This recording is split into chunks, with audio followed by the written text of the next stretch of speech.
कानों की समस्या। कानों में चाहे छेद हुआ हो, बचपन से कोई समस्याएं हो, यदि हम ऊंचा सुन रहे हैं, बहुत झंझनाहट की आवाज आती हो, किसी साय साय की आवाज आती हो, कानों में किसी प्रकार की कोई समस्या हो, ऐसे समय में हम कैसे कानों की समस्या को दूर करें? तो उसके लिए कुछ यौगिक अभ्यास हैं, जिनमें मुख्य रूप से कपालभाति प्राणायाम कम से कम 20 मिनट रोज प्रतिदिन करें।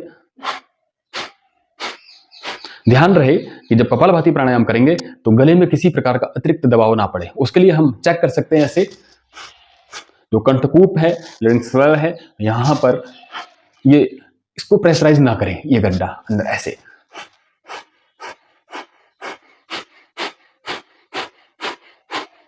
कपालभाति प्राणायाम 15 मिनट से लेकर के 20 मिनट प्रतिदिन यदि हम करेंगे तो किसी भी प्रकार की समस्या कानों की, वह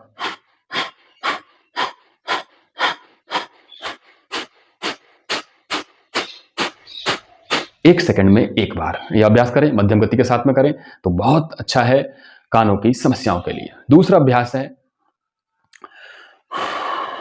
अनुलोम विलोम प्राणायाम। सांस, एक नाक से सांस अंदर भरी, दूसरी से बाहर छोड़ी, फिर इससे अंदर भरी, बाहर छोड़ी। इस प्रकार बार बार अनुलोम विलोम प्राणायाम की पुनरावृत्ति जब करेंगे, यह अभ्यास भी कम से कम 15 से 20 मिनट प्रतिदिन करें। कानों से पस आने लगता है, कभी कभी किसी प्रकार से चोट लग जाए, किसी प्रकार का कोई धक्का लग जाए, बचपन में यदि हम नहर में नहा रहे हैं, नदी में नहा रहे हैं या स्विमिंग पूल में नहा रहे हैं तो उससे भी पानी कभी कभी भर जाता है, तो उससे भी समस्या हो जाती है, कान में पस बन जाता है। फिर ऑपरेशन, उसका यदि एलोपैथ में जाए तो ऑपरेशन ही एकमात्र इलाज है। और हमारे कान से पस आने के कारण से बदबू द्वारा पस आता है तो हमें बहुत ही समस्या होने लगती है।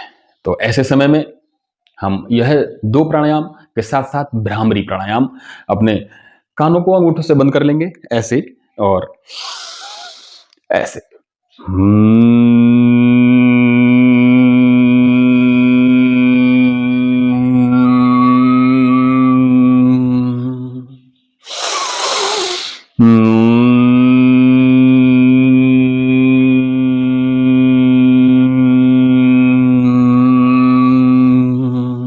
ध्यान रहे, जब हम भ्रामरी प्राणायाम करें तो जो हमारे दांत हैं वो एक दूसरे से थोड़ा सा गैप के साथ में रहेंगे, तो पूरा गुंजायमान होगा हमारा पूरा यह क्षेत्र, यह परिक्षेत्र, और उसके कारण से जो भी कानों की समस्याएं हैं वे ठीक होने लगेंगी।